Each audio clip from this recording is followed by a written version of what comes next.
Selamat datang di channel Anak Buah Bagi. Halo teman-teman penggemar One Piece. Ini adalah video pertama di channel ini. Perkenalkan, nama Mimin adalah nggak penting juga sih.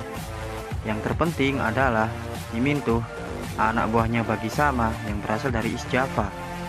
Kerjaan Mimin sehari-hari sebagai kru bajak laut Bagi adalah ngangkut-ngangkut barang dan ngepel geladak kapal di siang hari. Malamnya diam-diam bikin konten YouTube di buritan kapal tanpa sepengetahuan Bagi Sama. Oke, tanpa panjang lebar lagi, langsung saja kita simak videonya. Mengutip dari laman greensin.go.id, teman-teman masih ingat nggak peristiwa mengerikan yang terjadi di Ohara puluhan tahun silam? Sebelum timeline saat ini dimulai dalam cerita One Piece, seperti yang telah kita ketahui, semua penduduk Ohara dibinasakan oleh serangan Buster Call dari pihak Angkatan Laut karena penelitian mereka untuk mengungkap rahasia di balik Rio Poneglyph. Hal ini membuat pemerintah dunia murka.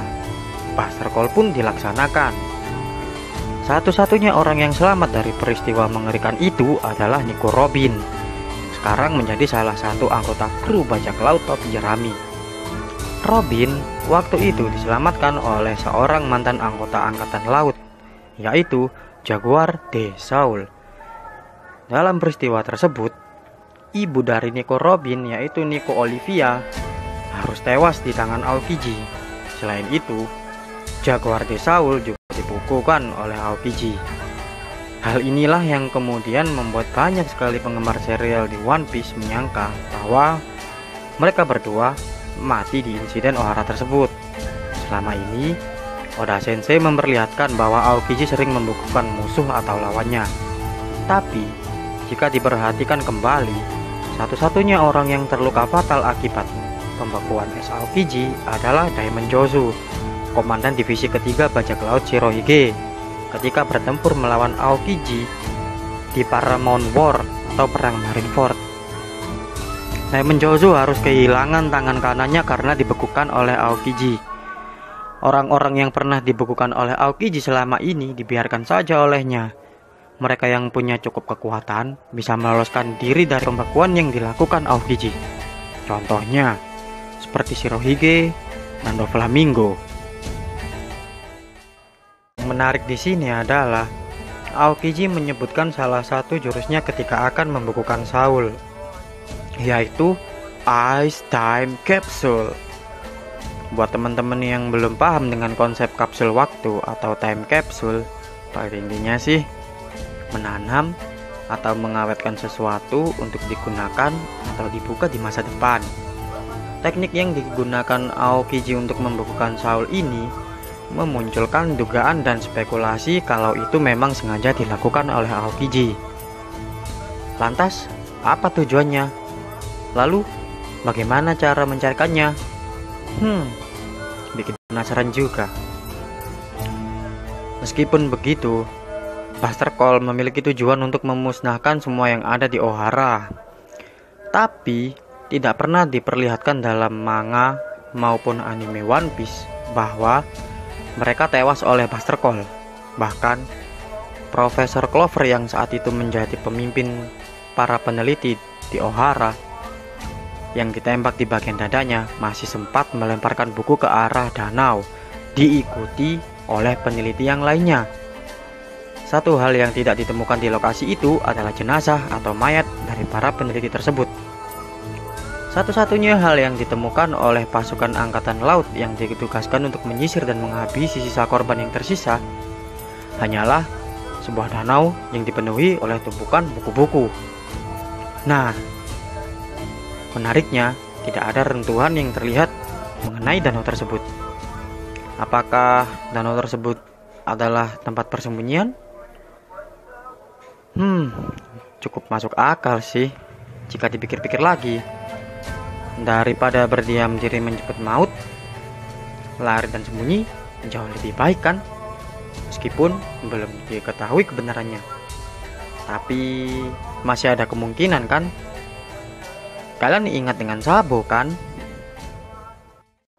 Bukannya kalau lompat ke danau bisa mati karena tenggelam, atau mungkin ada peran dari Dragon dan pasukan revolusinya saat itu? Bisa jadi kan? Bisa saja Dragon menyelamatkan mereka sebelum mati tenggelam dan menjadikan mereka sebagai bagian dari pasukan revolusi. Mungkin saja ya. Mengingat Nico Robin dianggap pasukan revolusi sebagai cahaya revolusi. Kita bahas soal itu lain kali. Dalam Vivercard Databook Volume 3, Oda Sensei memberikan kita petunjuk bagaimana pasukan revolusi terbentuk. Berdasarkan data tersebut, ada sesuatu atau seseorang di sekitar 19 hingga 24 tahun yang lalu yang menjadi alasan terbentuknya organisasi ini. Jika hal itu adalah seseorang, bisa jadi Roger atau Rayleigh yang memberitahu Dragon tentang pemerintah dunia yang sebenarnya. Tapi jika hal itu adalah sesuatu, maka peristiwa ini juga bisa menjadi salah satu penyebabnya. Sebenarnya, ada beberapa peristiwa yang bisa dijadikan petunjuk, seperti penyerangan Fisher Tiger ke Marijoa untuk membebaskan para budak. Tapi peristiwa itu terjadi setelah Luffy lahir, yang membuat teori tersebut terbantahkan. Satu-satunya kejadian besar yang terjadi di antara kematian Roger dan kelahiran Luffy adalah peristiwa Ohara. Peristiwa ini terjadi 22 tahun yang lalu, di mana seluruh pulau dihancurkan atas perintah Gorose. Bisa jadi juga ada satu peristiwa atau kejadian yang belum diperlihatkan sebelumnya. Jadi, teori ini berdasarkan apa yang telah diperlihatkan oleh Oda Sensei selama ini. Penyerangan ke Pulau Ohara sama halnya dengan pembakaran di Great Terminal. Satu hal yang sama dari kedua peristiwa itu adalah sama-sama tidak ditemukannya mayat atau jenazah. Ini karena Dragon dan pasukannya menyelamatkan penduduk Great Terminal sebelum mereka habis dilahap api. Berdasarkan logika tersebut, jika memang mereka mati terbakar, harusnya sisa-sisa mayat dan jenazah korbannya bisa ditemukan. Kedua peristiwa ini juga memiliki kesamaan lain, yaitu pertama, sama-sama terdapat kota atau tempat yang dibakar demi melindungi kepentingan kaum naga yang selama ini kita kenal dengan istilah Tenryubito, atau arti dalam bahasa Indonesianya yaitu kaum naga langit. Ketiga, Dragon muncul dan membantu menyelamatkan orang-orang yang menjadi korban dari kedua insiden tersebut. Keempat, adanya seorang anak yang selamat, yakni Nico Robin dan Sabo. Jadi, ada kemungkinan jika kedua insiden ini memiliki kesamaan yang kuat dengan disebut sebagai orang paling berbahaya di dunia. Berdasarkan hal ini, kemungkinan dia menjadi seseorang yang memiliki bounty tertinggi di dunia One Piece.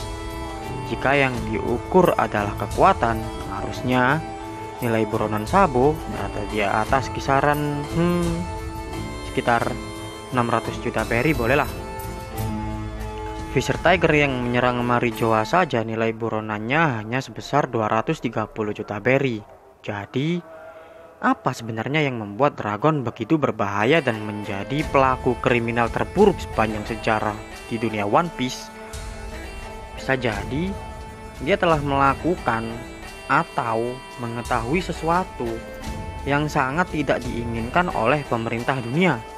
Entah itu mengetahui hasil penelitian dari para peneliti Ohara atau menyelamatkan para peneliti tersebut.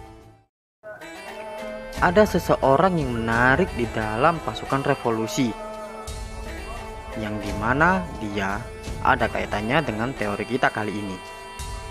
Ada satu pasukan revolusi yang bernama Olvia. Dia pernah muncul di beberapa kesempatan. Apakah ia memang sosok Nico Olivia yang menyamar dan menjadi pasukan revolusi? Bisa jadi. Mungkin ini juga alasan Dragon mengenal sosok Nico Robin sejak dulu. Lalu bagaimana dengan kepastian hidup mereka?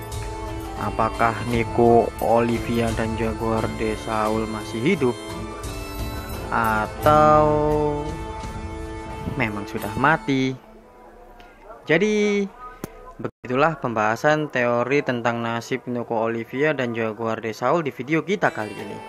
Semoga menambah wawasan teman-teman untuk seputar serial One Piece. Semoga teman-teman terhibur dan suka dengan video kita kali ini. Kebetulan video kita kali ini muncul di bulan Ramadan. Segenap anak buah Kapten Bagi mengucapkan selamat menunaikan ibadah puasa bagi teman-teman yang menjalankan. Semoga puasanya nggak batal karena nggak sengaja kelihatan datanya Namisan ya. Jika teman-teman suka dengan video kita, jangan sungkan-sungkan untuk memencet tombol like. Dan juga jika teman-teman suka dengan channel kita, klik tombol subscribe dan pencet tombol loncengnya supaya teman-teman bisa tahu kalau ada video baru dari kita. Bagikan juga video ini ke sesama nakama fans One Piece di kalangan teman-teman ya. Sampai jumpa di video kita yang selanjutnya. Ciao.